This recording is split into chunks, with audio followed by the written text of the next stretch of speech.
শাহিদার জন্মদিনে এরকম একটি আশ্চর্যজনক কাণ্ড হয়ে যাবে কখনো ভাবতে পারিনি।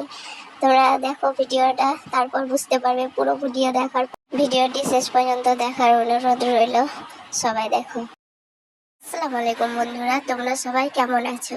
আজকের দিনটি ছিল খুবই একটি বিশেষ দিন, আমার ভাস্তির জন্মদিনে কেক আনার জন্য আমি, সাদাক আর ভাবি মিলে কেকের জন্য রওনা দিয়েছি। ভাস্তি আজ দেখতে দেখতে 1 বছরের হয়ে যাবে। দিনগুলো কত তাড়াতাড়ি চলে যায়, তাই না? ডেকোরেশনের জন্য বেশি কিছু তো নিয়েছিলাম না, শুধুমাত্র টুপি, ক্যাপ, এগুলোই, সুনো স্প্রে, এগুলো কম কিছু নিয়েছিলাম বালুনের মধ্যে। হাতে খুব অল্প সময় ছিল, তার জন্য এখানে নিয়ে আসার সাথে সাথেই সাদিয়া, হাবিব দুজনে মিলে বেলুনগুলো ফুলাতে লাগে এবং আমরা সাথে সাথে তাদের সাহায্য করি। এদিকে সাদাক আর সাইদাও একটা করে বেলুন নিয়ে খেলা করতে থাকে।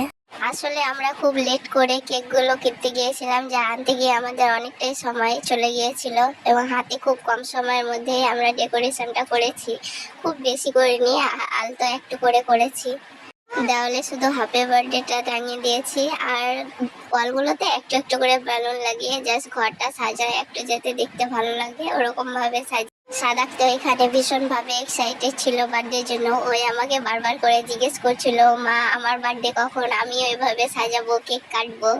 এরপর পুরোটা আমরা সাজিয়ে ফেলি এবং ঘরের ফাইনাল লুক তোমরা দেখতে পাচ্ছ কেমন হয়েছে। ঘর সাজাতে সাজাতে আমরা বিছানাটা পুরো উলট পালট করে ফেলি। তাই ভাবি বিছানাটা গুছিয়ে দিচ্ছিল, কারণ বাচ্চারা আসতে শুরু করে দিয়েছিল।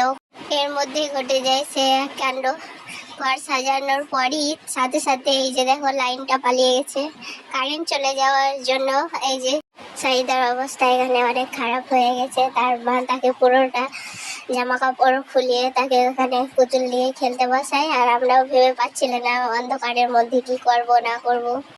তারপর যাই হোক, লাইনটা আসার পরে আমরা কেক নিয়েই তো বসে পড়লাম কেক কাটার জন্য সবাই একসাথে। গরমে সাইদার অবস্থা খারাপ হয়ে গেছিল এবং সে অনেক কান্নাকাটি করছিল। তাই সাদা মোমবাতিটা ফু দিয়ে মুছিয়ে দেয় এবং বাবার সাথে সাইদা কেক কাটা শুরু করে দেয়। সবাই কেক কাটার পরেও সে এত কান্না করছিল, সে কিছুতেই বসতে চাইছিল না। এদিকে সোনা স্প্রে করে পুরো ঘর ভরে দিয়েছে সবাই। আজ দেখতে দেখতে সাইদার 1 বছর পূর্ণ হয়ে গেল। বাচ্চাগুলো কত চোখের সামনে দিয়ে কত তাড়াতাড়ি বড় হয়ে যাচ্ছে। সবাই দোয়া করবেন আমার ভাস্তির জন্য, যাতে অনেক ভালো থাকে আর সুস্থ থাকে। এই ছোট ছোট মুহূর্তগুলো জীবনে আনন্দ নিয়ে আসে।